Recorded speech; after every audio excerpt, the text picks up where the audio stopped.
멈출 수 없는 사랑 주셔서 찬양드립니다.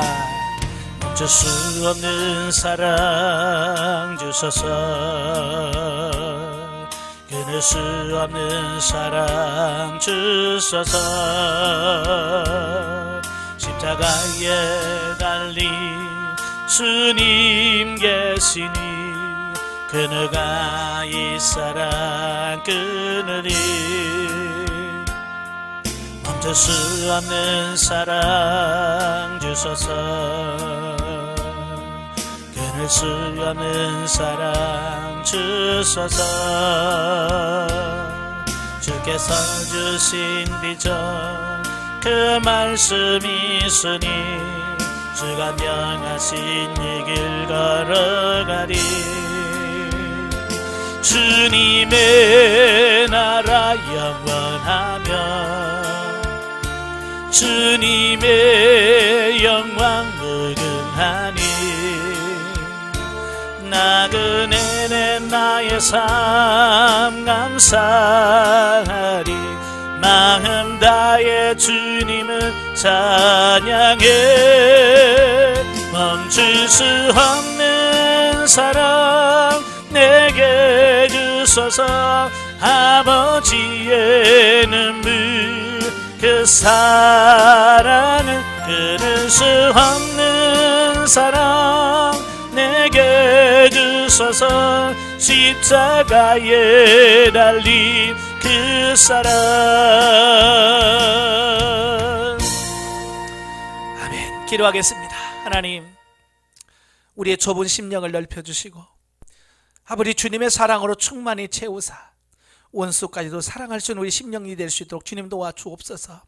사도 바울이 정말로 사랑했던 그 사랑이 오늘 우리 가운데 충만케 하여 주셔서 우리의 삶 속에서 늘 승리하는 우리 모두가 되어지게 하옵소서. 말씀을 대합니다. 말씀 가운데 역사에 주옵소서. 시종을 맡겨오며 예수님의 이름으로 감사하며 기도합나이다. 아멘. 자, 이 시간에는 고린도후서 10장부터 봅니다. 교재 218쪽입니다. 218페이지에 보시면 맨 밑에 10장이 나오게 되어지는데요. 10장이 뭐냐? 사도권에 근거한 권징의 권고와 고린도 교회로 인한 사도로서의 자랑입니다. 1절부터 11절 사도권에 근거한 권징의 의지. 자, 보면은 바울은 앞에서 다룬 자신의 사도직과 사역 자세에 대하여 변호했던 동일한 주제를 다시 언급하고 있어요. 자, 그 이유는 뭐냐? 아직도 그 고린도 교인들 가운데서 그 거짓 사도들에게 미혹되어서 바울의 사도권을 의심하고 불신하는 자들이 남아있었기 때문으로 봅니다. 참 우리도 그래요. 우리 생각을 바꾼다는 것. 예를 들어서 그 사람에 대해서 나쁜 생각을 갖고 있었는데 그 나쁜 생각을 버리고 그 사람에 대해서 새로 바뀐다는 게 쉽지 않잖아요. 그죠? 여러분도 그러죠. 교회 안에 저 사람 너무 보기 싫어. 그런데 어느 날부터 좋아 하기가 쉽지 않잖아요. 그죠? 이게 마음 바꾸는 게 어려운 거야. 그러니까 눈물의 편지를 받으면서도 그 사람도 맞아, 사도 바울은 바울은 사도야 라고 인식을 하지만 예전에 가지고 있던 부정적 인식이 계속 그들을 붙잡고 있는 어떤 그런 모습을 본단 말이에요.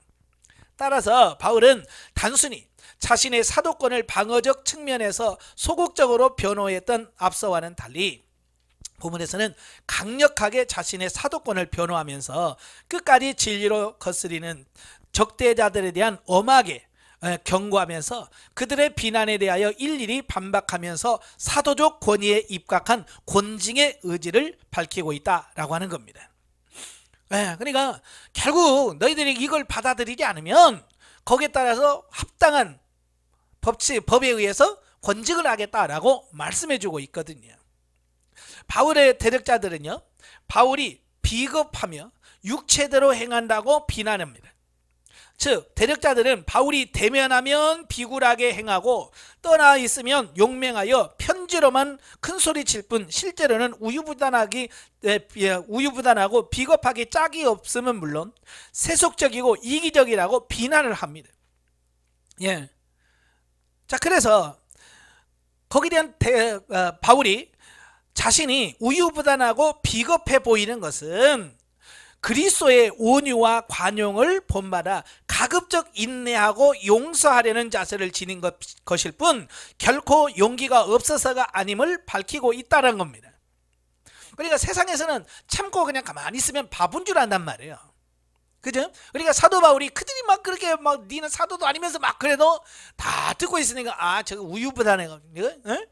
그래서 그 사도 바울을 깔아뭉개는 어떤 이런 부분이 생기는 겁니다. 그때 내가 우유부단하거나 비겁해서 내가 너희들에게 화를 낸 것이 아니라 나는 그리스도의 온유와 관용을 본받아서 예수님이 살았던 그 삶을 나는 살려고 하기 때문에 그렇게 나오는 거지. 누구는 뭐 화를 못 내서 못 내는 거냐? 이제 그 얘기거든요.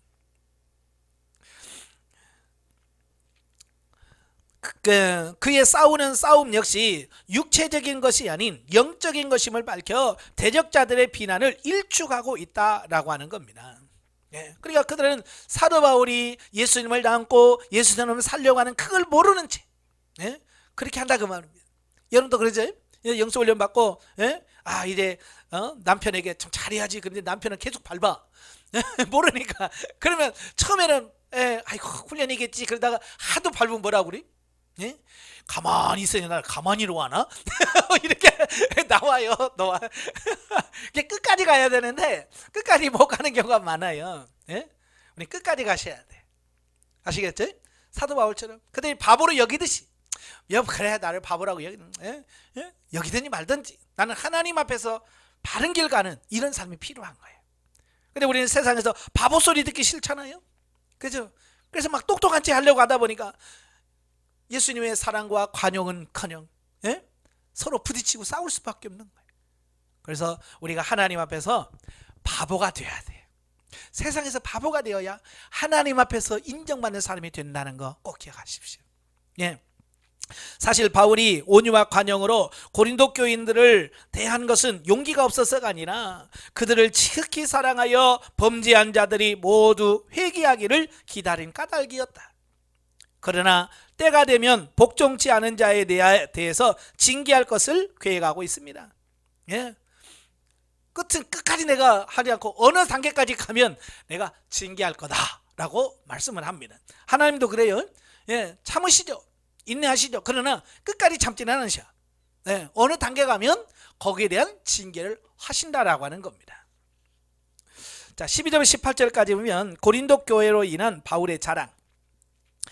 바울은 본문부터 12장 13절까지 해서 자신의 사도권의 그 정통성을 입증하는 구체적 증거이자 자랑이라고 할 수 있는 사실을 크게 네 가지로 제시합니다. 그 중에서 첫 번째로 바울 자신의 사역으로 성도가 된 고린도 교회 성도들이 성숙한 신앙인으로 성장하고 있는 사실을 언급하고 있습니다. 이게 사도 바울은 자기가 전도해서 그렇잖아요. 고린도 교회인들이 내가 전도해서 너희를 이만큼 성장시켰잖아. 이건 그래서 내가 그걸 자랑한다. 자기를 자랑하는 것이 아니라 그 고린도 교인들의 신앙에 성장 성숙하고 있다는 사실 때문에 감사하고 기뻐하는 것이죠. 사실 사람은 예수님은 뭐라고 했어요? 열매로 그 사람은 알지니라. 그렇잖아요. 열매로 그 사람이 정말로 하나님 앞에 바르게 살면 바른 열매가 맺힐 거고, 잘못 살면 잘못된 열매가 맺힐 거라고 말이에요. 그러니까 그 사람의 삶은 결국 열매를 통해서 그 사람을 볼 수 있는 거예요. 그래서 우리가 좋은 열매 맺어진 삶이 되셔야 돼요. 먼저 바울은 그 적대자들, 그러니까 바울을 반대하는 자들이 그 자화자찬이 분량밖의 자랑임을 언급하고 있습니다. 이는 남이 수고한 일을 마치 자기 공로인 것처럼 속이는 처사라고 지적하고 있는 겁니다. 그러니까 이런 거예요. 바울을 대적하는 사람들은 바울이 그곳에 가서 눈물로 기도하면서 세워서 고린도 교회를 다 세워놨어요. 근데 딱 가가지고 마치 자기가 잘해서 이 모든 거 된 것처럼 자랑하고 있다고 말이. 그래서 이건 분량밖의 자랑이란 네가 한 것이 아니야 라고 말하는 거예요. 사실 고린도 교회는 바울의 복음 전파에 의하여 설립되었고 또한 그의 헌신적 수고에 의하여 성장한 교회임에도 불구하고 나중에 팔레스타인으로부터 고린도 교회에 들어온 유대주의자들과 거짓 사도들은 모든 것을 자기 자신들의 업적으로 자랑하면서 바울을 모함하기에 여념이 없었는데, 그 이유는 고린도 교회의 실권을 자신들이 장악하기 위해서였다라고 하는 겁니다. 그죠? 바울을 인정해보면 자기들의 그게 줄어들어. 그러니까 뭐 바울을 깎아내려야지. 깎아내려야 자기들이 올라간다고 생각하는 겁니다. 사도 바울은 고린도 전서에서 아볼로의 관계에서 뭐라고 그래요? 나는 심었고 아볼로는 물을 주었다. 누구누구 깎아내리지도 않아. 그죠? 바울이 아볼로에게 야 내가 다 해놓은 거 네가 와서 뭐 설교만 해가지고 뭐 좀 했잖아. 너 뭐 아무것도 아니야 라고 말하지 않았어요. 바울은 뭐 나는 심었고 아볼로는 물을 주었다. 각자의 역할이 있는 거예요. 근데 이들은 뭐요? 그렇게 바울이 물을 심었고 라는 말을 안 하는 거예요. 예? 싹 빼버리고 자기들만이 모든 것이 자기들의 공로다라고 자랑하는 겁니다. 그러니까 그걸 아니다라고 분명히 찝어주는 겁니다. 그들은 바울을 가리켜 이중적이고 세속적이고 이기적이라고 비난을 퍼부었지만 정작 자신들이야말로 그와 같은 속성을 가진 자들이었던 것이다 라고 말합니다. 왜냐하면 우리 말에도 그런 말이 있어요. 개 눈에는 똥밖에 안 보인다는 말이 있어요. 뭐 눈에는 뭐밖에 안 보인다는. 예. 그러니까 가끔 보면 교회로 그래요. 누구 보면 꼭 자기 닮은 사람만 보여요. 그죠? 그래서 남의 허물을 보지 말고 그 사람을 통해서 나를 볼 수 있는 이런 눈이 열려지셔야 돼요. 근데 고집센 사람이 꼭 누구 보러 저 집사 고집세 가지고 자기도 고집세. 고집센 사람은요 고집센 사람만 보여. 왜? 자기가 똑같은 사람들이니까. 그죠? 예. 그래서 다른 사람을 보면 거울로 삼아라. 내 모습이 저렇지? 라고 빨리 봐야 돼. 근데 그걸 못 본단 말이에요 사람들이. 자, 일찍이 바울은요 그리스도로부터 이방인의 사도로 부르심을 받았고 1차 예루살렘 공의에서도 예루살렘의 사도들은 주로 유대인들을 상대로 하기로 하고 바울은 이방인들을 상대로 복음 전하기로 합의를 했습니다. 그죠? 사도행전 15장에서 공의를 하면서 나머지 그 사도들은 유대인들을 전도하고 사도 바울은 나는 이방인을 전도하기라. 이거 분업이죠. 효과적인 복음 사역을 위해서 서로 이렇게 역할을 나눈 겁니다. 이런 원칙에 따라서 바울은 복음을 들고 고린도에까지 가게 되었고 결국 고린도 교회를 개척한 것입니다. 따라서 고린도 교회는 분명코 바울의 고유의 영역이요 그의 자랑거리였다. 왜? 바울이 세웠으니까. 물론 성령께서 하셨지만 겉으로 표면적으로 보면 어쨌든 바울이 가서 전도해서 그 교회를 세웠거든요. 물론 바울의 이러한 자랑은 거짓 사도들과 같이 자기의 행위에 대한 자랑이 아니라 오로지 그리스도 안에서 이루어진 자신의 사역의 결과에 대한 감사의 표시이자 고린도 교회를 와해하려는 거짓 사도들의 그 교만된 자랑을 폭로하기 위한 방편이었다라고 하는 겁니다. 그러니까 자기를 드러내기 위해서 한 것이 아니라 하도 거짓 자랑을 하고 있는 그 거짓 사도들이 그 잘못되어진 것을 나타내려고 하다 보니까 어때요? 자연스럽게 자기 자신이 자랑하게 되는 어떤 이런 부분을 보게 되죠. 저도 강의를 하다 보면 제 이야기를 할 수밖에 없어. 그죠? 제가 이렇게 했고 이렇게 했습니다 라고 자랑할 수밖에 없는데 이건 제가 뭐 여러분들에게 인정받고 하려고 하는 것이 아니라 어떻게 하든지 뭐요? 제 경험을 통해서, 그죠? 제가 하나님의 다루심과 훈련을 통해서 이렇게 변화되어 왔습니다 라고 하는 것을 여러분들에게 보여주고 들려줌으로 말미암아서 그렇구나, 하나님이 나를 또 이렇게 사용하시는구나, 이렇게도 역사하시는구나 라고 하는 것을 실질적으로 이해하고 깨닫도록 하기 위해서 제가 간증을 하는 거지. 그걸 통해서 제가 뭐 높아지려고 하거나 여러분들 뭐 군림하고 나는 이런 사람이야 라고 하루 뭐 그런 차원에서 말하는 게 아니라고 말이에요. 사도 바울도 역시 마찬가지라고 말이에요. 그래서 바울은 남이 한 것으로 자기의 자랑을 삼지 않았으며 오히려 고린도 교회가 믿음이 성숙되어 자신의 문제를 스스로 해결하고 극복해낼 수 있는 수준이 되면 선교의 영역을 넓혀 다른 지역에까지 복음을 증거하기를 소원했다라는 겁니다. 이러한 그의 태도는 거짓 사도들의 태도와 명백히 구분되어지는 것으로서 그가 참 사도임을 여실히 증명한다라고 볼 수 있는 겁니다. 그러니까 이런 거죠. 사람들은요, 저도 목회자다 보니까 내가 교회를 개척해서 그 교회가 커져. 그러면 대부분이 뭐요? 그 교회에서 내가 세운 교회니까 거기서 뭐요? 끝까지 마지막 은퇴하면서까지 대접을 받고 섬김을 받기를 원하는 것이 보통 섭리예요. 그죠? 예. 그래서 보통 보면 문제가 되는 교회가 있잖아요. 자기가 다 해놓고 다 받아. 그리고 그걸 남주기가 어려우니까 어때요? 또 아들 불러다 놓고 아들에게 뒤불려다 주고. 그게 오늘 현 주소잖아요. 예. 사도 바울은 그런 게 없잖아요. 세워놓고 가면서 내가 세웠으니까 나한테 이렇게 선교비 해야 되고 내가 이렇게 해야 돼 라고 말하지 않잖아요. 거기 가서도 자비랑 선교를 하고 떠나서도 거기에 어떤 일절 요구하지 않잖아요. 왜? 진짜 사랑하니까 그런 거잖아요. 그러니까 사도 바울은 이 거짓 선지자들은 어디 가서 대접받으려고 하고 인정받으려고 하고 자기의 어떤 권리 이런 걸 주장한단 말이에요. 근데 사도 바울은 일체 그런 걸 주장하지 않는다는 말이에요. 왜? 사랑하니까. 그렇잖아요. 여러분 부모가 자식들을 사랑하면 야, 너 왜 용돈 안 주냐? 라고 고하면 안 쳐요. 그렇잖아요. 부모가 자식을 사랑하면 자식들이 용돈 안 주면 얼마나 힘들겠냐? 너도 힘들지? 그게 진짜 부모란 말이에요.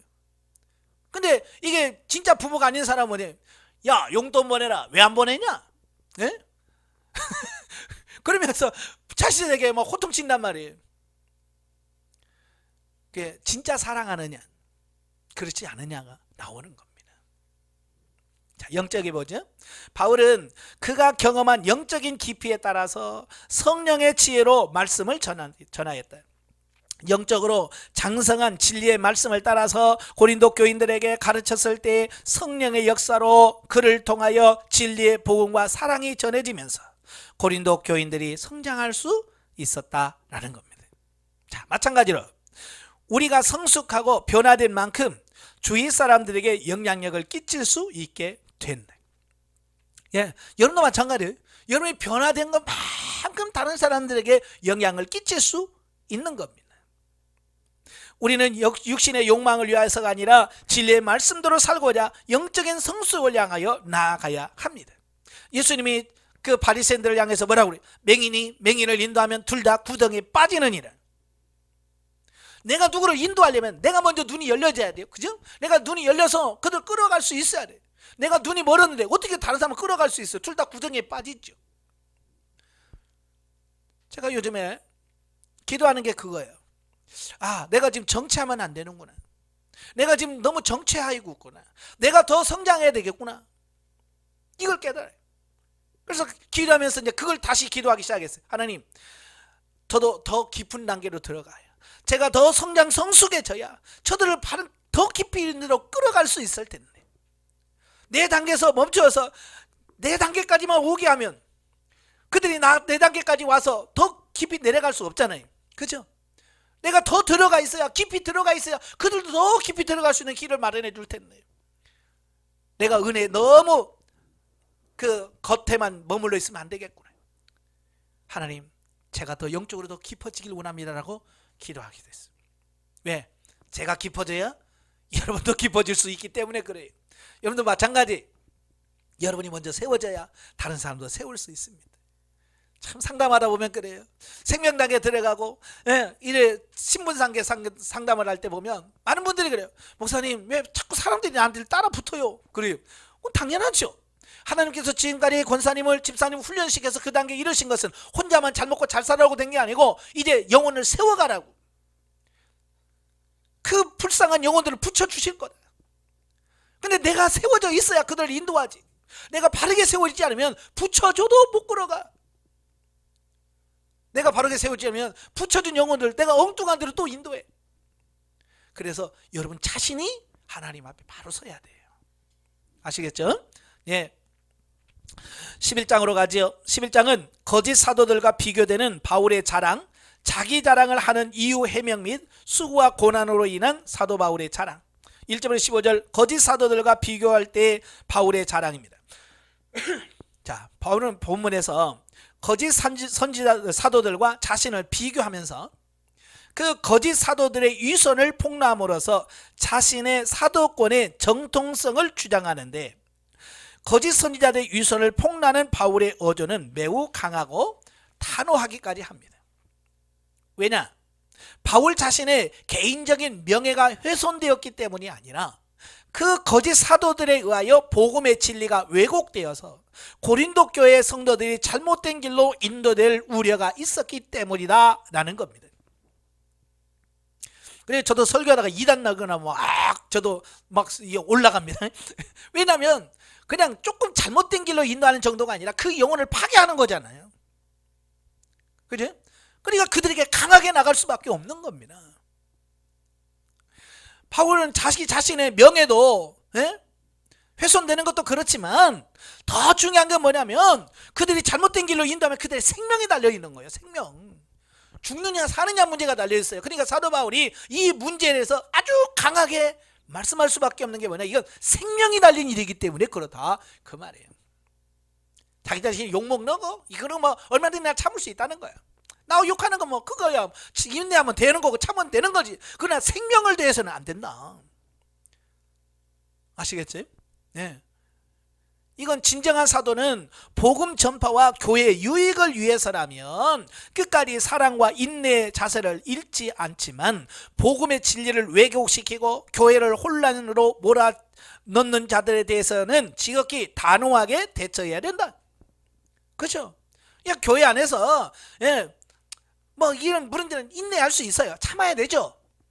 그러나 진리를 왜곡하는 거라든지 이단 사상이라든지 이런 부분에서는 단호하게 해야 돼요. 왜? 생명이 날린 부분이기 때문에 그렇다 그 말이에요.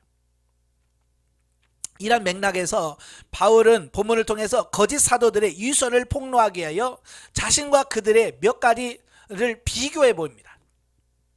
첫째로 바울 자신은 고린도 교회 성도들을 예수 그리스도께로 인도하기 위하여 열심을 내어 중매자의 역할을 하였으나 거짓 사도들은 마치 에덴 동산에서 뱀이 하와를 미혹한 것처럼 고린도 교회 성도들로 하여금 예수 그리스도로부터 떠나도록 만들기 위해서 애쓴다는 겁니다. 이게 중요한 거예요. 사도 바울은 중매자로서 어떻게 하든지 성도와 하나님 사이를 맺어주려고 하는 거예요. 연결시켜주려고 하는 겁니다. 그래서 참 선지자들은, 참 목회자들은요, 어떻게 하든지 하나님 바라보고 하나님과 좋은 관계를 맺도록 이렇게 역사합니다. 일합니다. 그러나 이 나쁜 사람들은 어떻게 하냐면 그 관계를 자꾸 깨트려, 하나님과 관계를 깨트려 자기에게로 향하도록 합니다. 그리고 하나님과 멀어지게 만드는 겁니다. 마치 뱀이 아담과 하와를 미혹해서 어떻게 해요? 하나님과 완전히 멀어지게 하는 것과 똑같은 역할이다. 여러분도 마찬가지예요. 목회자도 참, 제가 목회자가 중요한 게 뭐냐면 자칫 잘못하면 하나님과 성도들을 맺어주는 중매자가 아니라 자기가 하나님의 위치에 서서 성도들을 끌어가는 경우가 많아요. 그래서 제가 그건 하나님 종 만드는 게 아니라 자기 종 만드는 경우를 보거든요. 그래서 목회자의 말에 순복하고 목회자만 절대적으로 따르고 이런 그런 부분이 돼버리는 거예요. 이게 잘못된 거예요. 물론 목회자를 존중하고 따르는 거 좋아요. 그게 안 되면 안 됩니다. 그러나 결국은 뭐냐, 성도와 하나님의 관계를 맺어주는 중매자로 역할이 목회자가 해야 할 일이지 다른 게 아니라는 거예요. 여러분도 마찬가지예요. 누구를 전도하든지 그가 하나님과 관계를 잘 맺을 수 있도록 이렇게 도와줘야 돼. 아시겠지? 중매 서보셨어요? 중매 서보셨어요? 중매라는 게 그런 거잖아요. 내가 중간에 껴가지고 나 말고는 통화하지 마 이러면 안 되잖아요. 어떡하냐, 둘이 잘 연결해서 둘이 해서 결혼해서 이게 잘 성취되도록 하는 게 중매자잖아요. 마찬가지로 그 역할이란 말이에요. 두 번째로 바울 자신은 비록 언변이 부족할지라도 영적인 지식에 있어서는 누구보다도 뛰어나나 거짓 사도들은 온갖 미사 오구를 동원하는 웅변술에 능통했음에도 불구하고 정작 영적인 진리에는 무지하다는 사실입니다. 자, 정말 중요한 게 뭐냐? 정말 형성이 되는 거냐? 아니면 말 잘하는 거냐? 많은 사람은 말 잘하는 것에 현혹이 됩니다. 여러분, 말 잘하는 사람들은요, 어디가 있어요? 정치하는 사람들이에요. 여러분, 막 보면요, 정치하는 사람 말을 어떻게 기가 막히게 해요. 그러니까 그걸 보면서 대단하다. 네. 예, 청문회 같은 거 해보세요. 네. 기억이 없는데요. 하면 자기가 해놓고도 모르겠는데요. 뭐 다 하는 거야. 막 그냥 그걸 보면서 대단하다. 예. 말 잘하는 것 정치가에 있어요. 교회는 말 잘하는 사람 필요 있는 게 아니라 정말로 영성이 형성이 돼서 비록 말을 못할지라도 그의 삶이 예수 그리스도를 담고 변화되어지면 그게 최고예요. 지금 사도 바울이 그런 거예요. 뭐 설교 못한다고 그래, 나 말 못하는 거 알아. 그렇지만 나의 삶이나 나의 모든 부분은 그들과 같지 않다. 여러분, 가짜는 자꾸 말이 많습니다. 근데 진품은요, 말이 없어요. 그러니까 진짜 팔 때는요, 보세요, 그러죠. 근데 가짜는 이거 보세요, 빛깔 보세요, 보세요. 왜? 가짜를 진짜처럼 속이려고 하니까 자꾸 말이 많은 거야. 그래, 진짜 파는 사람들은, 그러니까 진짜 참기름 파는 사람은 그냥 참기름 팔아요. 근데 가짜로 파는 사람은 진짜 참기름, 뭐 진짜 참기름 자꾸 그래. 왜? 가짜니까. 가짜를 어떻게 진짜로 만들려고 하니까, 예? 그렇게 말을 붙일 수밖에 없는 거잖아요. 그게 말이 많을 수밖에 없는 거야. 그러니까 진짜는 말이 필요 없는 거예요. 세 번째로, 바울 자신은 고린도 교회의 성도들을 앞서서 스스로를 낮추고 희생적이고 헌신적인 자세를 지녔으나 거짓 사도들은 고린도 교회의 성도들로부터 최고의 존경과 대접을 받기를 원했다는 것입니다. 예. 그러니까 사도 바울은 그들을 너무 사랑하기 때문에 그들에게 대접받고 그런 게 아니야. 도리어 섬깁니다. 얼마든지 자기는 지도자로서 사례비 얼마 내놔라고 할 수 있어요. 왜? 자기가 세웠으니까. 그러나 사도 바울은 그걸 요구하지 않고 도리어 자기 자신이 일하면서 그들을 도우면서 세웠어요. 그러나 거짓 사도들은 뭐예요? 그들에게 최고의 존경과 대접을 받기를 원했다고 말입니다. 이건 세속적인 지도자의 모습인 거예요. 참 하나님의 종은 섬김을 받는 것이 아니라 도리어 섬기는 겁니다. 예수님이 말씀하셨잖아요. 예? 예수님이 십자가 지게 예루살렘으로 가는데 제자들끼리 서로 뒤따라오면서 뭐라고 그래? 야, 우리 중에 누가 크냐? 그거 가지고 서로 말싸움을 하고 있잖아요. 예수님께서 들으시고, 야, 너 무슨 얘기했냐? 그러니까 창피해서 말 못하잖아요. 그러니까 예수님이 뭐라고 그래? 그래, 세상에서는 대접을 받고 큰 소리 치는 사람이 큰 자지만 하나님의 나라에서는 섬기는 자가 큰 자다. 가치관을 바꿔야 된다. 이걸 말씀해 주시는 겁니다. 오늘 우리도 마찬가지예요. 대접받는 거 그리 중요한 게 아니에요. 대접받으면 기분 좋지요. 그러나 그 대접받음으로 뭐예요? 상은 이미 세상에서 받아버린 거예요. 세상에서 대접받지 않은 것이 하늘의 상이 되는 거야. 그래서 예수님 뭐라고 그랬어요? 너희가 누구를 대접하려거든 너희를 불러다가 다시 대접할 사람들을 대접하지 마라. 그러면 뭐요? 받은 거다 이미. 그러나 너희들이 대접했을 때 그 사람이 다시 대접할 수 없는 사람에게 대접하면 하나님이 너희들에게 갚아주신다. 이걸 말씀해주고 있어요. 그래서 우리는 대접받으려고 하지 말고 도리어 대접하는 여러분이 되셔야 돼요. 예. 심지어 거짓 사도들은요, 고린도 교회 성도들에게 경제적인 부담을 주지 않고 복음에만 전념토록 하려고 자비랑 선교를 한 바울의 처사를 비난하면서 바울이 고린도 교회의 성도들을 전혀 사랑하지 않기 때문에 재정적인 지원을 거절하는 것이라고 모함하기까지 합니다. 여러분, 자기들이 못하면 다른 사람이 하면 그걸 인정하고 사도 바울은 대단합니다. 어떻게 그럴 수 있습니까? 라고 높여줘야 되는데 그걸 깔아내리려고 하니까 지가 가짜니까 돈을 못 받지 이러면서 그잖아요. 그걸 깔아뭉개버리는 거예요. 이게 참 사람이라는 게 그런 거예요. 그러시면 안 됩니다. 여러분, 못하면 못한다고 아예 인정하시고요. 예? 다른 사람이 잘하는 것을 인정해 줄 수 있는 사람이 돼야 돼요. 근데 우리는 항상 꼭 뒤에서 하나씩 이렇게 꼬리 잡아요. 저 집사람이 열심히 약한데, 그러면서 자꾸 뭐 하나를 깔아내려. 그러지 말으라고 해요. 그냥 열심히 잘해. 그러면 그냥 그걸로 끝내. 아시겠죠? 꼭 말할 때 그런데 그거 빼세요. 아시겠죠? 그냥 칭찬하고 끝내버려. 우리 자꾸 깔아내리려고 그래. 깎아내리지 마십시오. 한편 바울은 자신과 거짓 사도들의 차이점을 열거하면서 고린도 교인들이 경계함 없이 너무도 쉽게 그들을 받아들인 것에 대하여 책망을 합니다. 그러니까 남을 믿고 신뢰하고 이렇게 잘 듣는 건 중요하지만 분별할 줄은 알아야 되잖아요. 분별 못하고 그냥 뭐든지 받아들이면, 뭐 성경책 끼고 왔다고 해서 아이고 할렐루야 받아들이면 안 되잖아요. 이단들도 다 성경책 옵니다. 신천지도 성경책 갖고 와요. 예? 그러니까 성경책 꼈다고 다 하나님의 일꾼이 아니에요. 분별할 수 있어야 돼요. 아시겠죠? 분별하지 못하면 다 넘어가요.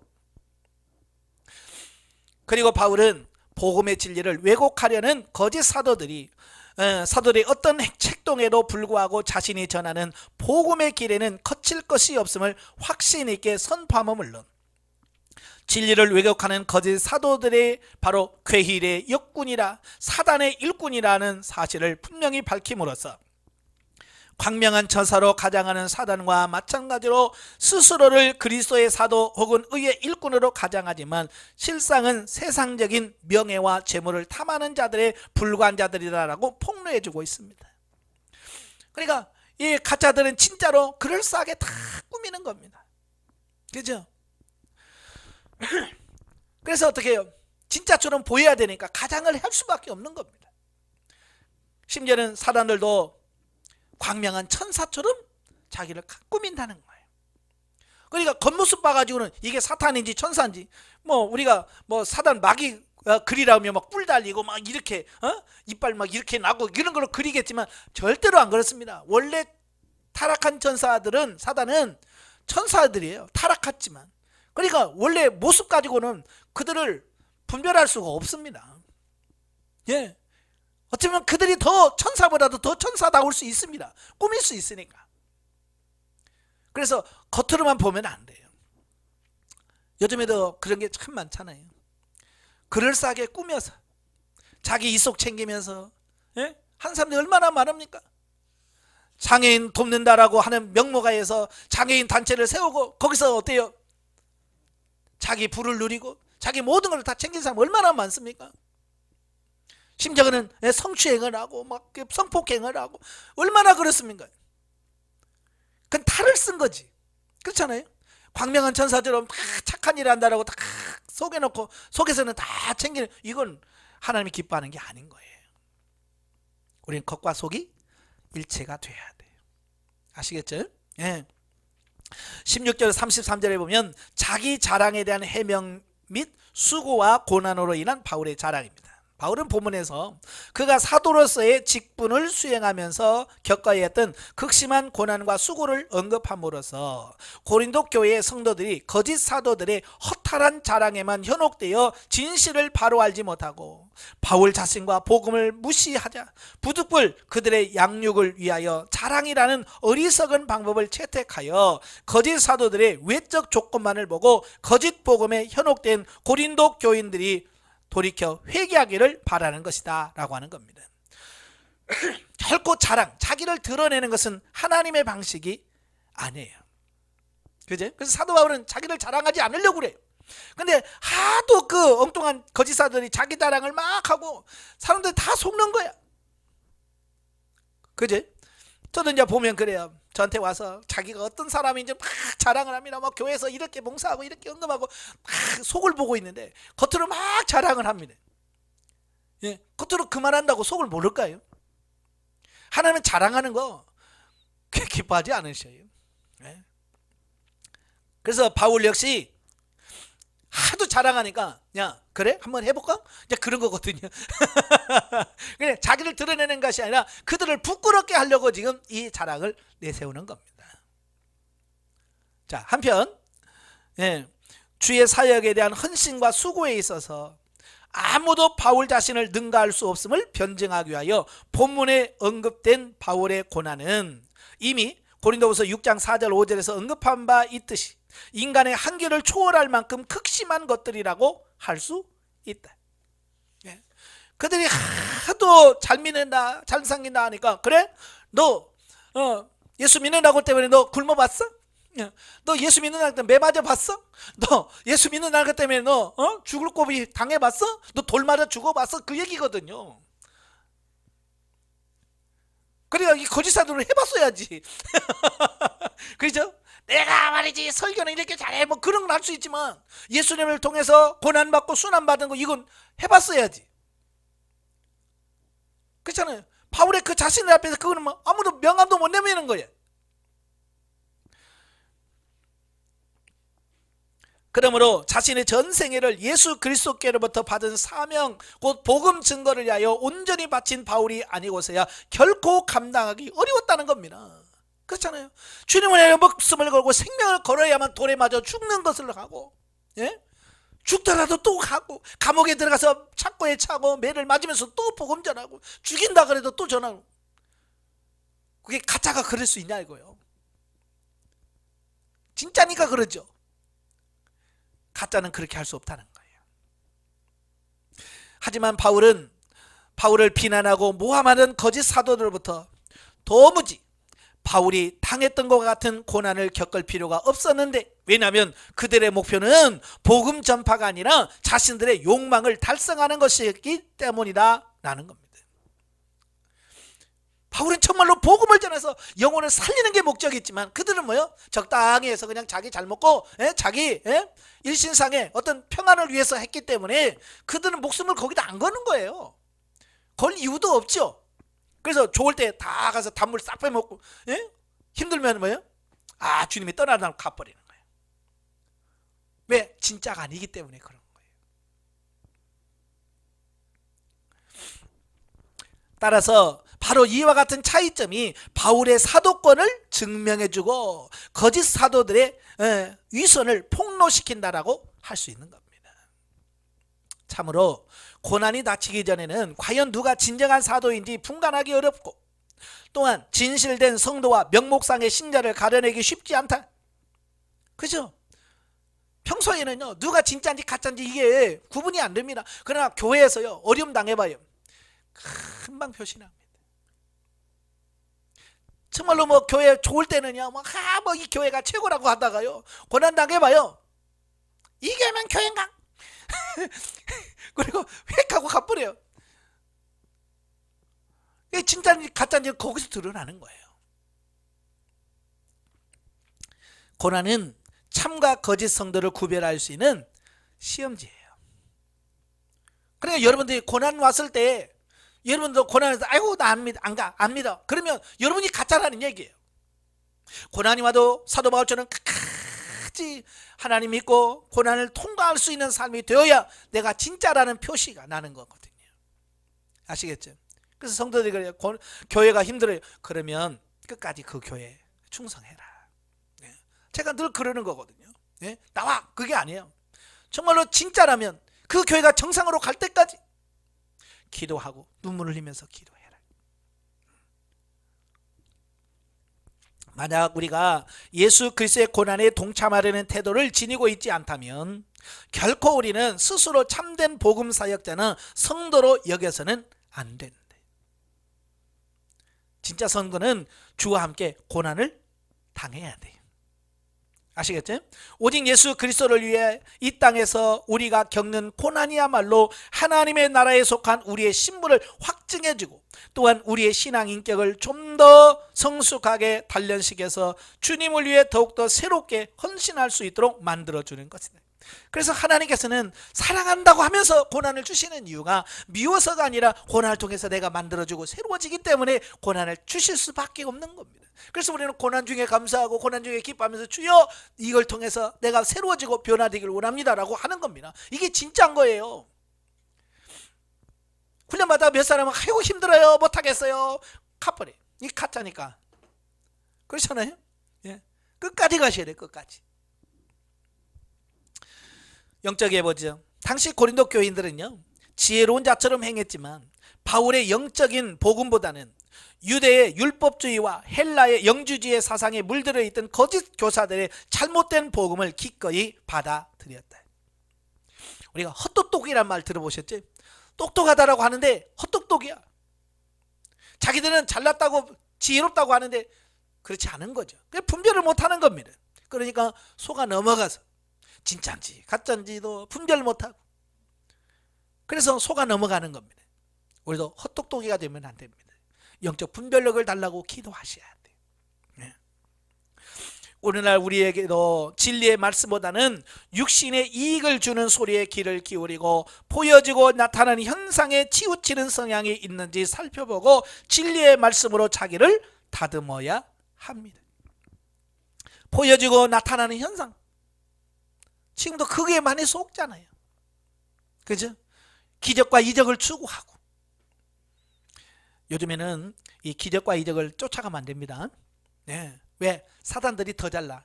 네. 저 잘 나타나게 합니다. 그래서 이걸 우리가 따라가지 않도록 조심하셔야 돼요.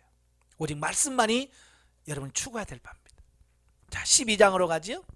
12장은 신비 체험으로 인한 자랑과 사도권 변호의 종결 및 세 번째 고린도 교회 방문 계획 발표입니다. 자, 1절부터 10절, 신비의 체험으로 인한 바울의 자랑.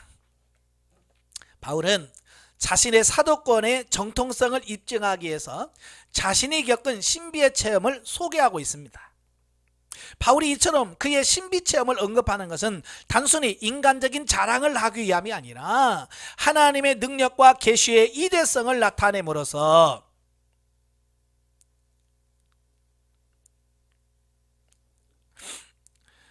하나님의 능력과 계시의 위대성을 드러냄으로써 자신들의 외적인 조건을 내세우며 바울의 사도권을 부인하는 거짓 사도들에 대항하여 자신의 사도권을 진실함을 확고히 하고 거짓 교사들에게 미혹되어 외적 조건으로만 자신을 판단한 고린도 교인들의 영적으로 각성시키도록 하기 위함이다 라는 겁니다. 예. 그러니까 이런 거예요. 지금도 큰 교회 목회자를 선택할 때 기준이 뭐예요? 큰 교회 박사학위가 있는지, 어디 출신인지, 이런 것만 따지는 겁니다. 기준이. 저는 이제 우리 기독신문에 보면 단임 목사 청빙 이게 올라오는 게 많아요. 예? 근데 그 조건을 보면 4년대 대학 졸업자, 박사학위 소유자, 뭐 이러면서 쭉 나와요. 네. 정말 거기서 영성 있는, 예? 정말로 이런 걸 안 따져. 조건만 따지는 겁니다. 그러니까 그 조건만 있으면 그냥 되는 거예요. 그럼 나중에는 마음에 안 든다. 왜 조건만 보고 따졌으니 그게 되나? 그렇잖아요. 그분의 영성이 어떤지, 기도 생활은 어떤지, 그렇죠? 말씀 생활은 어떤지 이걸 보고 그걸 보고 결정을 해야 돼. 그건 전혀 안 보고 학위 보고, 학교 출신 보고, 뭐 이런 거 보고, 또 유명한 훌륭한 높은 사람이 추천하는지 이런 거, 이런 것만 보고 선택을 하니까 나중에 마음에 드느니 안 드느니 그러면서 또 싸우고, 또 구관이 명관이니 그러면서 자기들끼리 또 싸우고 그래.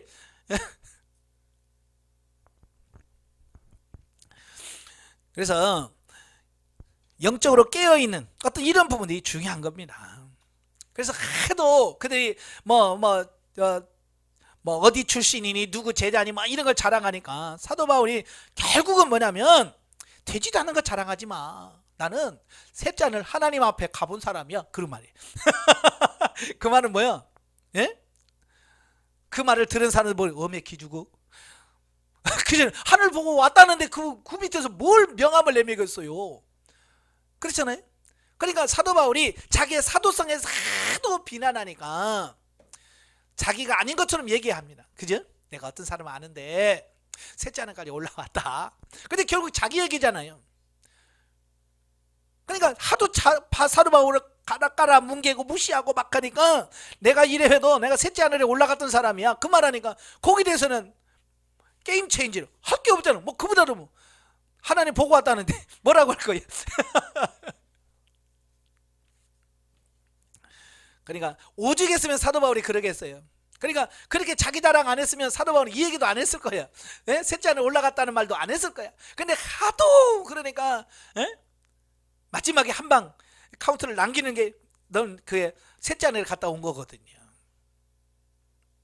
자, 본문에서 소개하고 있는 바울의 그 신비 체험은 그가 셋째 하늘에 이끌려 갔다가 왔다는 것이다 그랬어요. 여기서 셋째 하늘이라면 셋째 하늘이 뭐지? 자, 이렇게 생각할 수 있죠. 근데 유대인들은요 이 하늘을 3층으로 봤어요. 1층은 우리가 보는 이 구름 떠서 새 다니고 막 이걸 1층천, 그 다음에 2층천이 있는데 거기는 마귀가 권세 잡고 공중 권세 자분들이 있는 그들의 세계가 2층, 하나님의 있는 천상 세계를 3층으로 봤어요. 그러니까 그런 우주관을 갖고 있기 때문에 셋째 하늘 그 3층에 갔다 그러면 그들 이해가 되는 거죠. 근데 우리는 3층이 뭐야? 왜냐하면 그런 생각들이 없기 때문에 그렇잖아요. 예. 바울은 이 사실을 말하면서 자신이 영으로만 그곳에 갔다 왔는지 아니면 몸과 영이 동시에 갔다 왔는지는 분명치 않으며 하나님만 아신다라고 밝히고 그곳에서 말할 수 없는 말로 표현할 수 없는 말을 들었다라고 고백을 합니다. 예, 자기가 영으로만 갔는지 몸으로 갔는지 몸과 같이 갔는지는 모르겠다. 제가 훈련 과정에서 다 설명을 드렸어요. 이 본체적 분리라고 하는 것, 본체적 분리라는 것은 영과 육체가 서로 분리가 되어지는 거죠. 분리가 되어지면 어때요? 똑같은 내가 또 있는 거예요. 마치 거울을 보면 나하고 똑같잖아요. 그죠? 마찬가지로 영과 혼이 몸이 분리가 되면 똑같습니다. 그러니까 이 둘이 있으면 비교가 되는데 혼자만 있으면 내가 지금 영 안에 있는지 몸 안에 있는지 모른다. 왜? 워낙 똑같기 때문에. 그죠? 그래 사도 바울조차도 내가 지금 몸을 갖고 간 거야, 몸을 놓고 온 거야, 그걸 또 헷갈릴 만큼 그런 상태에서 올라갔다 그 말이에요. 이건 경험해 본 사람만이 아는 거예요. 예. 하지만 바울은 그 이상의 사실에 대해서는 언급을 회피합니다. 그가 거기서 뭘 봤는지, 뭘 했는지, 주님에서 뭘 들었는지 그분에서는 말하지 않아요. 그리고 자신을 그라고 하는 3인칭화하여 이야기를 하였는데 이는 사람들이 복음의 본질에서 벗어나 엉뚱한데 호기심을 갖지 않도록 하기 위해서다. 예. 사람들이 신비적인 것에만 몰두하는 것을 방지하기 위함이다 라는 겁니다. 이 사람들은요 누가 봤다 들었다 그러면 와 해서 뭐 그러잖아요. 왜? 너무 신비적인 어떤 그런 부분에다가 관심을 많이 받기 때문에 그래요. 우리는 신앙의 본질에다가 초점을 맞춰야 되지 뭐 이 주변 것들 뭐 어떻게 생겼냐 뭐냐 뭐 하나님 봤냐 뭐 이런 것 이런 등등에 초점을 맞추면 안 됩니다. 그지?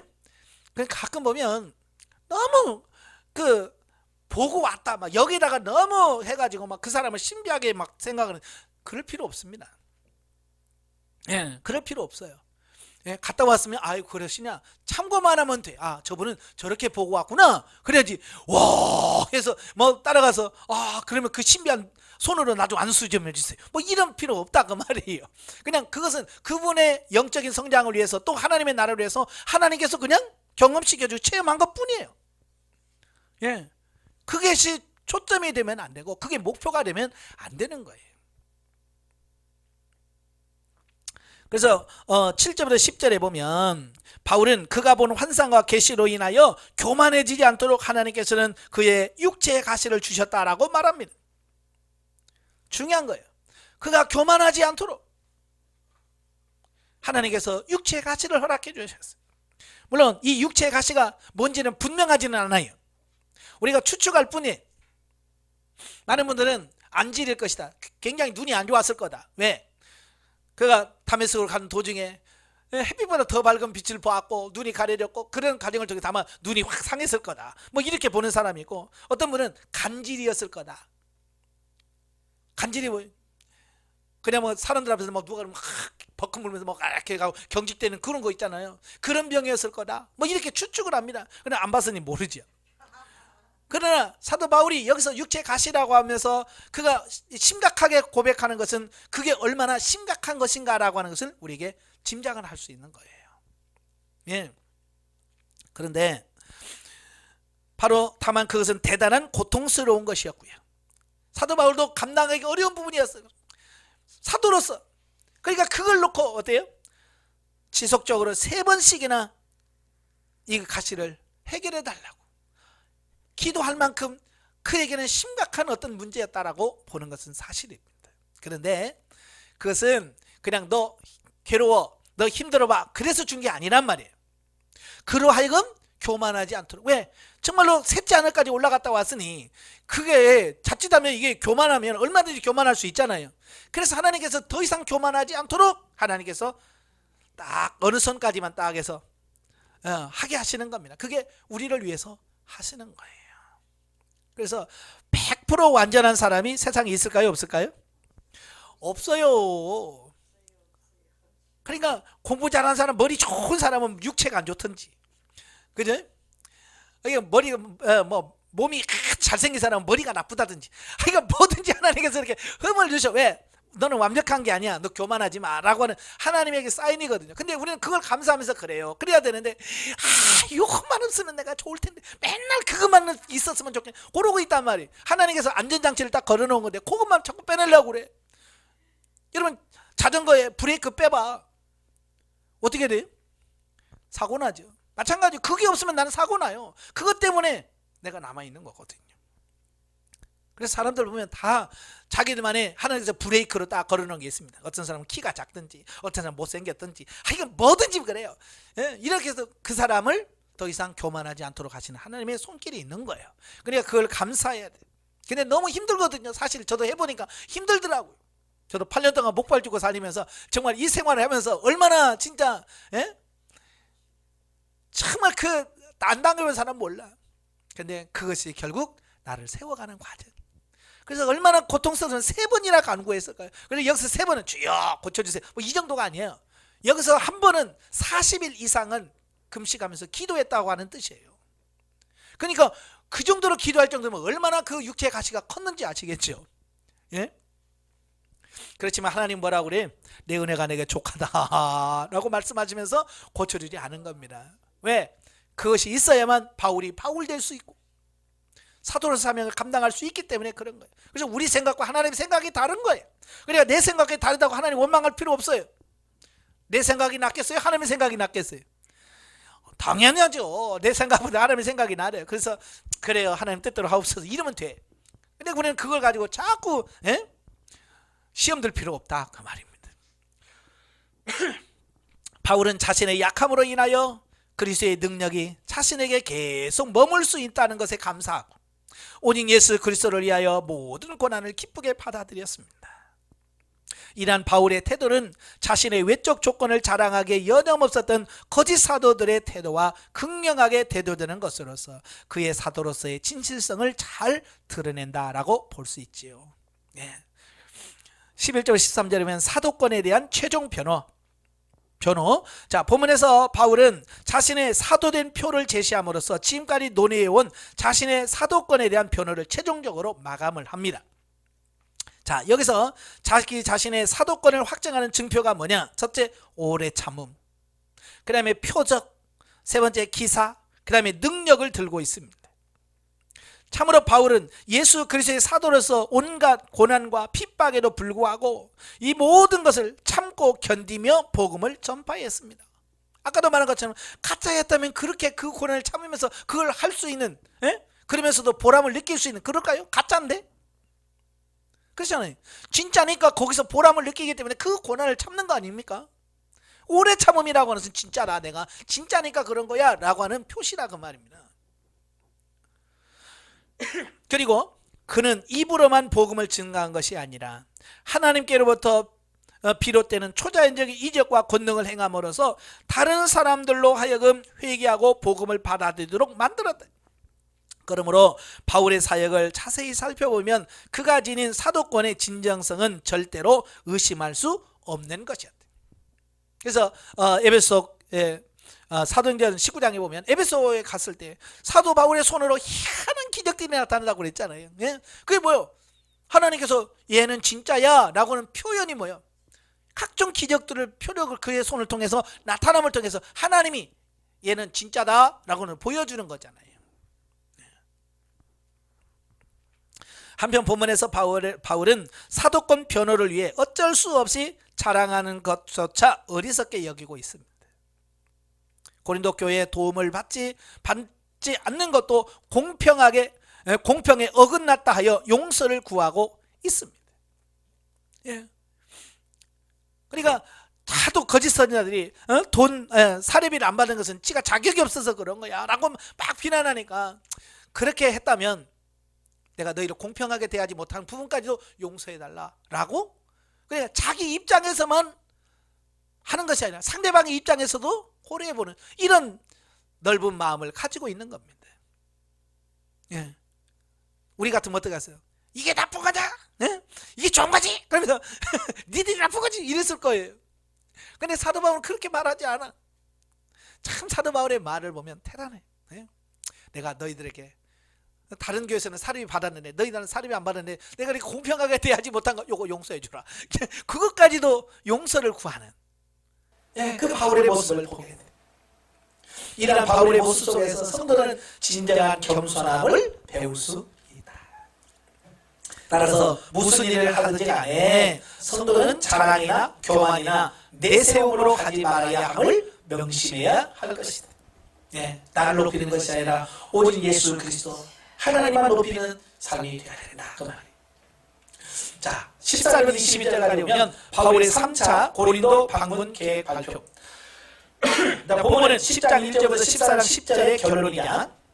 본서 전체의 종결에 해당되는 부분으로서 바울이 그의 제3차 고린도 방문 계획을 발표하면서 그와 관련된 두 가지 사실을 언급해주고 있습니다. 먼저 바울은 마게도냐에서 그의 세 번째 고린도 방문 계획을 밝히며 비록 자신이 그곳에 가더라도 예전과 마찬가지로 고린도 교인들에게 재정적 부담을 주지 않기 위해 계속해서 자비랑 선교를 할 것을 선언하고 있습니다.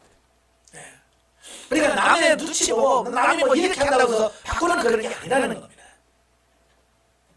바울이 그의 자비랑 전도 원칙을 끝까지 고수하겠다고 선언한 것은 그에 대한 거짓 사도들의 비난을 의식했기 때문이다. 안 맞네, 받을게. 그게 아니란 말이에요. 그들을 의식한 게 아니란.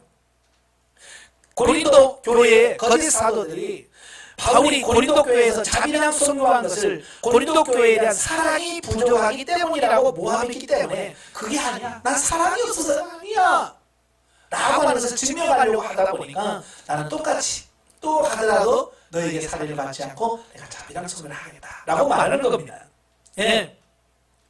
사람들은 시한하죠. 받으면 받는다고 그러지 안 받으면 안 받는다고 그러지. 그래서 세례 요한이 왔을 때 그가 밥도 안 먹고 포도주도 안 먹으니까 사람들이 귀신 들렸다고 그랬죠. 또 예수님이 와서 먹으니까 뭐라고 그래? 이게 타락했다. 그러니까 사람은 이러면 이렇다고 저러면 저렇다고. 예?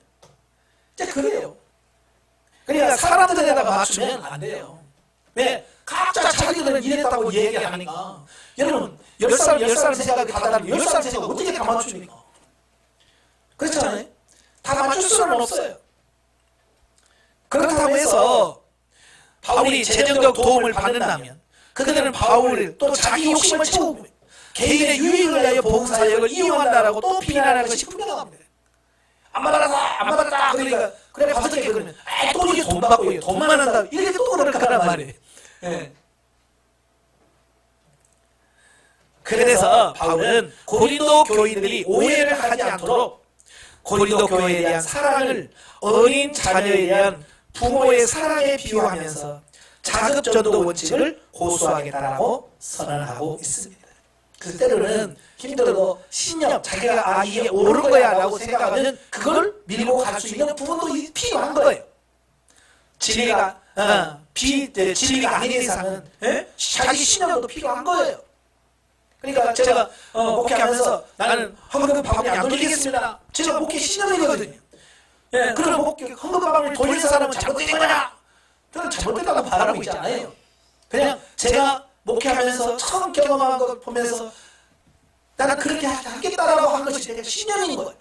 그러니까 돈 있는 사람도 잘하는 거고 안 돈 있는 사람도 잘하는 거예요. 그러니까 누가 뭐 이걸 너는 잘하고 너는 나쁘고 너는 나쁘다고 평가하려고 하는 게 아니라 그 말이에요. 아시겠죠? 그러니까 자비량도 하나님의 뜻이라면 좋고, 예, 살을 받으면서 사는 것도 하나님의 뜻이라면 그것도 괜찮은 거지. 살을 받는다고 저 싹군이야 라고 할 수 없는 겁니다. 아시겠죠? 가끔은 어떤 분들은 그런 분들이 있어요. 살을 받는 목사를 싹군이라고. 그래서 자기는 막 싹군이 아닌 것처럼 막 꾸미면서 뒤로 다 챙긴다. 예. 그 속으면 안 돼. 이에 바울은 연모 모금과 관련하여 그에 대한 모함이 고린도 교회에 대해 산조람을 직시하여 반업적적 질문을 통해서 고린도 교회 교인들 스스로가 자신의 결백을 입증해 주기를 당부하고 있습니다. 예, 다음으로 바울은요, 이제까지 고린도 교인들에게 그의 사도권과 사역 자세를 변화하며 때로 경고의 말을 한 목적에 대하여 언급하면서 자신이 세 번째로 고린도를 방문했을 때에 목도하게 될 그들의 상황에 대하여 염려하는 자신의 심령을 토로합니다. 사실 바울은 변증의 목적은 결코 자신의 실추된 위신이나 명예를 회복하기 위함이 아니라 고린도 교인들의 신앙을 회복하고 복음 위에 굳게 세우면서 궁극적으로는 교회의 덕을 세우기 위함입니다.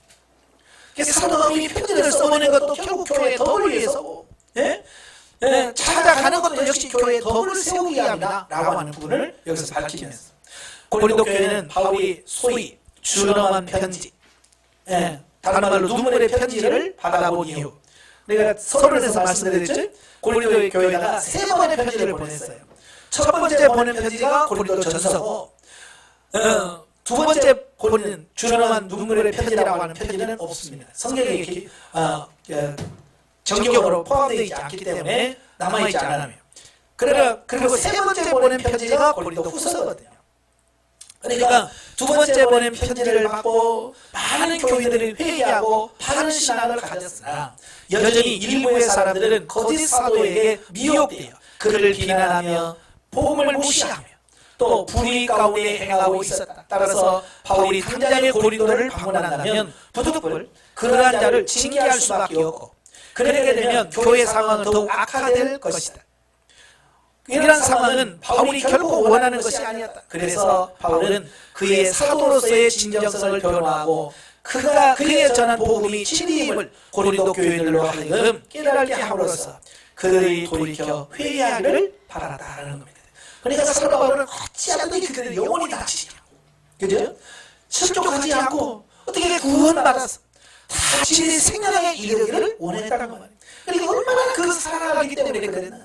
만약에 진짜 사랑하지 않았다면 그냥 가만히 선질라는데 너가 교회 나가 오지 마, 막 그러면서 이게 내가 성교야 막 그랬을 거예요. 사랑하지 않았다면. 그러나 바울은 사랑하기 때문에 그들조차도 어떻게 하든지 변화돼서 하나님 나라로 끌어가려고 하는 그 마음이 사도 바울 속에 있었단 말이에요. 이게 중요한 거예요. 여러분도 사람의 영혼을 귀하게 여기시길 바라요. 아시겠죠? 그냥 교회에 온 사람 뭐 눈으로 보면 어죽이 떠주기 같이 뭐 나이롱 시자 같이 보일 수 있어요. 그러나 하나님은 그 영혼을 사랑해서 그 영혼을 구원하시려고 교회에 보낸 겁니다. 그러니까 교회의 그 한 영혼 한 영혼을 귀하게 여기고 어떻게 내가 하나님께 기도하면서 그 영혼을 세우고 가려고 했어요. 근데 우리는 마음에 안 들라고 에이 우리 교회 좀 많다는 교회가 나 영혼을 사랑하지 않기 때문에 영혼을 사랑하셔야 돼요. 자, 영적인 의미는 어떤 성도들은 은혜를 체험하면 모든 일이 형통할 것이라고 생각합니다. 그러나 하나님은 사도 바울에게 사단의 가시를 허락하셔서 그를 온전하게 하셨던 것처럼 우리를 진리로 온전케 세우게 하여 우리에게 연약함을 허락하고 삶 속에서 하나님의 큰 능력을 나타내기도 합니다. 자, 우리 한국교회는 기복신앙이 뿌리를 깊게 내렸어요. 그래서 예수 믿으면 복 받아야 되나? 그 복이라는 게 뭐예요? 영적인 복이 아니라 육신적인 복에 딱 이 세뇌가 되어 있어요. 그래서 이 물질적인 복이라는 이게 없어지면 그냥 가짜라고 돌아서 버리는 거예요. 이 기복신앙이 너무 찌들어서 제가 늘 기복신앙은 영적으로 성장하는 데 굉장히 방해가 됩니다. 결과적으로 하나님이 복 주시려고 하는 겁니다. 그러나 그 복 주시는 과정에서는 사도 바울처럼 때로는 육체의 가치도 허락하시고 욕과 같은 고난도 우리에게 허락하시는 겁니다. 기복신앙을 가진 회사는 그걸 못 견딥니다. 어떻게 하나님의 살아계시다면 이럴 수 있어 라고 하는 거예요. 그러나 우리는 진정한 믿음을 갖고 있는 사람들은 그럴 수 있지, 고난받을 수 있지, 이걸 통해서 내가 20가지 되기 원합니다 라고 기도하면서 그 고난을 통과하는 겁니다. 진짜가 돼야 돼. 그 기복신앙은 영적으로 성장하는 데서 굉장히 걸림돌이 됩니다. 그걸 내려놓으셔야 돼. 그래서 바울은 온갖 역경과 능력을 받고 궁핍의 처함으로 영적으로 성숙할 수 있게 되었고 글쓰의 능력이 머물게 되었다. 사실 내가 약해야 글쓰의 능력이 더 나타나는 거거든요. 내가 말 너무 잘하면 글쓰의 능력이 안 나타나. 그죠? 내가 좀 버벅대고 말 잘 못해야 주님이 하셨습니다 이 말이 나오지. 그렇잖아요. 가끔 목사님들과 대화하면서 설교 축사라고 그러면서 그래야 하나님의 영광이 나타납니다. 이게 내가 하는 게 아니에요. 이게 설교 성령님이 하나님이 하시는 겁니다. 그걸 설명할 수밖에 없는 거예요. 저도 예전에 설교 축소 진짜 주공을 들어가고 싶더라고요. 근데 그런 과정을 통해서 설교는 내가 하는 게 아니라 하나님이 하시는구나. 그래서 설교가 잘 된다고 교만하는 것도 없고 안 된다고 뭐 심하게 하고 극자들 없어. 하나님 뭐 죽쓰라면 우리도 가끔 죽 먹잖아요.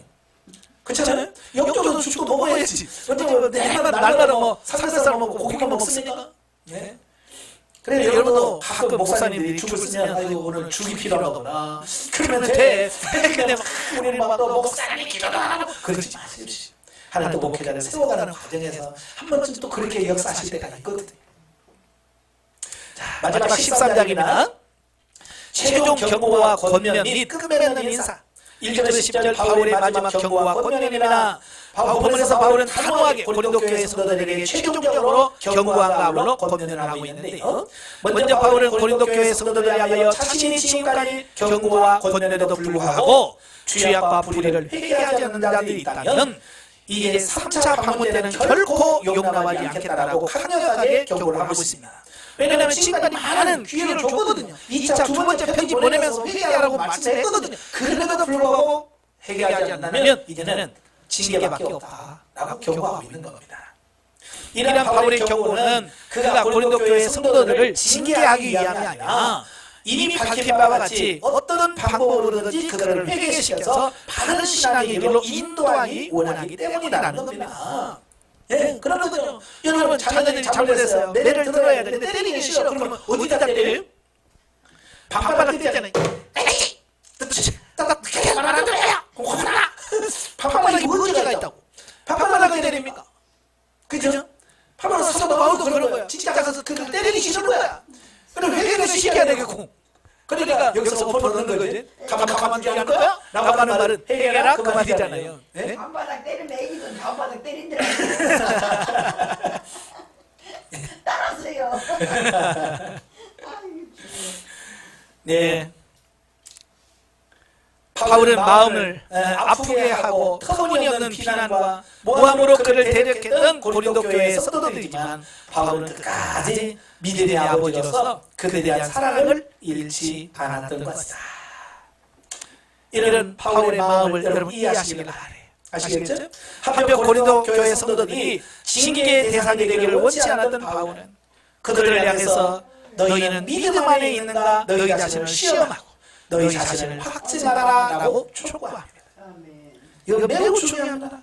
내가 정말 믿음 안에 있는가? 내가 예수 그리스도 안에 있는가? 내가 지금 영성 안에 있는가? 라고 하는 것을 점검해라고 말이에요. 왜? 많은 사람들이 속는다고 말이에요. 자기 자신이 속아. 믿음이 영성에서 있는 척? 영성이 안 됐으면 되는 척?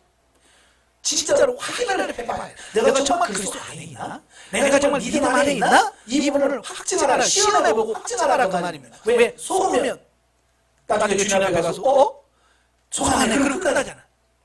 그렇잖아요. 그래서 나중에 후회하기 전에 우리가 살아가는 동안 늘 자기 자신을 점검하는 것이 필요하다 그 말이에요. 바로 이와 같이 바울의 촉구는 거짓 사도들의 가르침에 미혹되어 복음의 진리로부터 떠난 삶을 살고 있던 일부 고린도 교회 교인들로 하여금 과연 자신들이 바른 신앙의 길로 나아가고 있는지 성찰하게 함으로써 예수 그리스도와 더불어 신뢰한 교회를 나누는 삶을 영위하도록 하기 위함인 것이다. 따라서 바울은 본서를 마무리하면서 교인들에게 온전히 진리 위에 굳건히 서서 선을 행할 것을 권면하고 있는 것이다. 네, 사람들도 자기 자신을 바르게 인식하고 자기를 볼 수 있는 이런 영적인 선고안이 있어야 됩니다. 근데 가끔 보다 보면 자기 자신을 너무 과대평가하는 분들도 많아. 자기가 막 자랑하냐 정신없어. 그거 안 됩니다.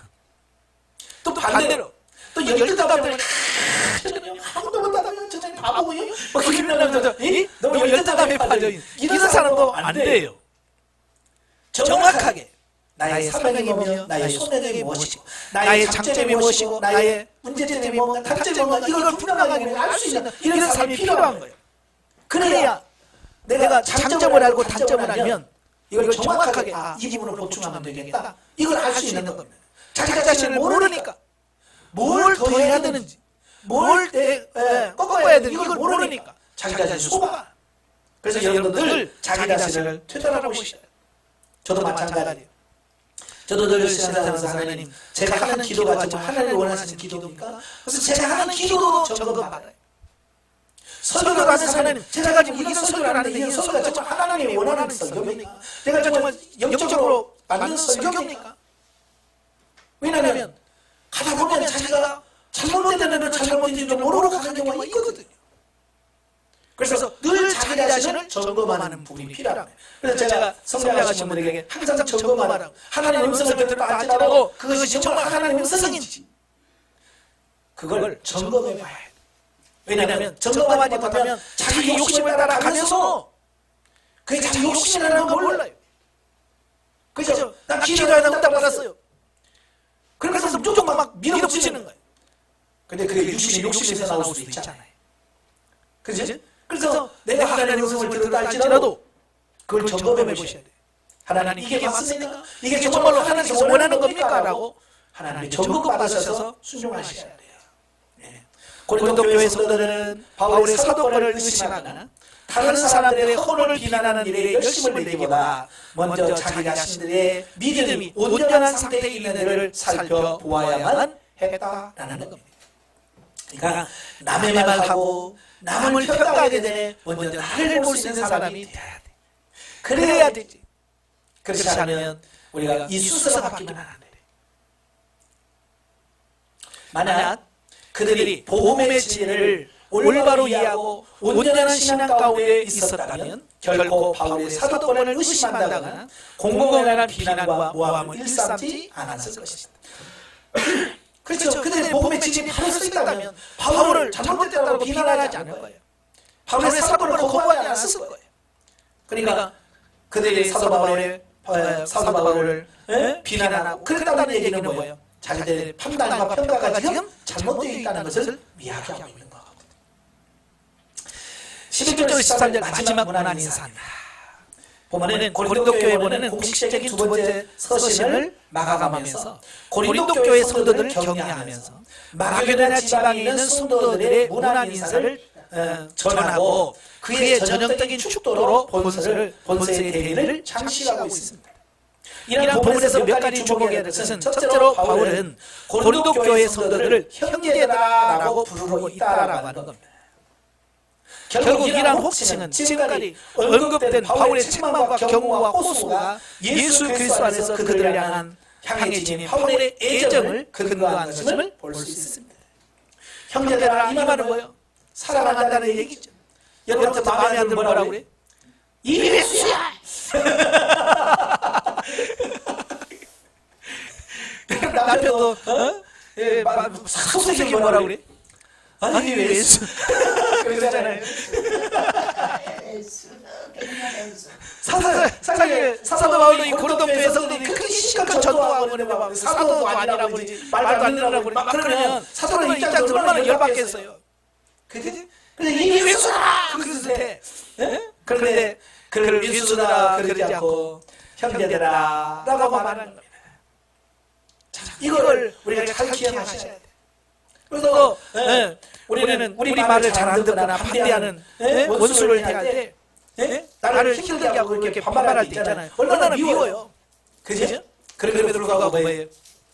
바울처럼 형제예요, 자매예요 라고 정말 사랑하는 그 표현을 쓸 수 있는 이런 삶이 되시야 돼요. 근데 각각 교회 안에서도 막 싸울 때 있잖아요. 싸울 때 막 평생 안 볼고 왼수처럼 세상 사람들은 더 험한 욕을 많이 하고 그래요. 그런 걸 보면 너무 가슴 아파요. 우리는 다 천국 가서 같이 그렇잖아요. 천국 가서 같이 만날 사람들 아니에요? 다 이 세상에 살면서 다 의견만 나눌 뿐이잖아요. 그렇죠? 근데 뭐 왼수처럼 막 욕하고 천국에서 안 볼 것처럼 이야기하면 안 되죠. 그죠? 잘 아시죠? 예. 천국에 가서 다시 볼 사람들이니까. 천국 가서 아이고 죄송합니다. 미안합니다. 사과 안 하려면 이 땅에서 잘 살아야 돼요. 예. 둘째로 바울은 교회의 일치와 성도의 교제를 소망하고 있다. 즉 아직도 분열의 상처를 완전히 극복하지 못하고 있는 고린도 교회 성도들에게 마음을 같이 하며 거룩하게 입맞춤으로 서로 문안하라 함으로써 교회의 일치와 조화를 촉구하고 있는 것입니다. 예. 교회는 분열되면 안 돼. 서로 하나가 되어야 돼. 셋째로 바울은 삼일체 하나님의 이름으로 고린도 교회의 성도들을 향하여 축도하고 있습니다. 바로 이것은 바울의 복음 사역이 전적으로 하나님의 은혜와 능력에 의한 것임을 보여줌과 아울러 고린도 교회 성도들이 직면해 있는 분쟁과 혼란도 오로지 하나님의 도우심으로 인하여 극복될 수 있음을 나타내고 있습니다. 네. 그러니까 그들이 아무리 미워도 사도 바울은 그들에게 마지막으로 축도를 마칩니다. 이 축도가 지금 여러분 교회 지금 예배 끝나고 나서 이제는 우리 주 예수 그리스도의 은혜와 이게 바로 고린도후서 바로 이 말씀이거든요. 바로 그 축복, 그 축복이 오늘까지 있어서 성도를 축복하는 축복 기도로 바뀌어지는 것을 보게 됩니다.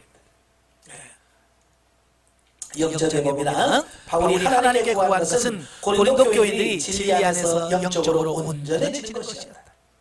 말씀에 비추어 우리의 삶이 얼마나 순종했는가를 볼 수 있어야 한다. 성숙한 성도는 자기 욕심을 포기하고 성령의 지배를 받는 것이다. 예. 그래서 우리가 철저하게 내 욕심을 내려놓으시고 성령의 지배를 따라서 순종하는 저희를 되시야 합니다. 사도 바울의 유일한 소망이 뭐예요?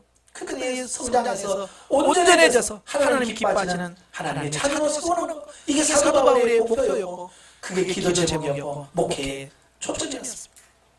여러분 사도 바울이 이 마음을 그대로 받으시고 영적으로 성장 성숙해 가는 여러분 되시길 주님으로 축원합니다. 기도하겠습니다.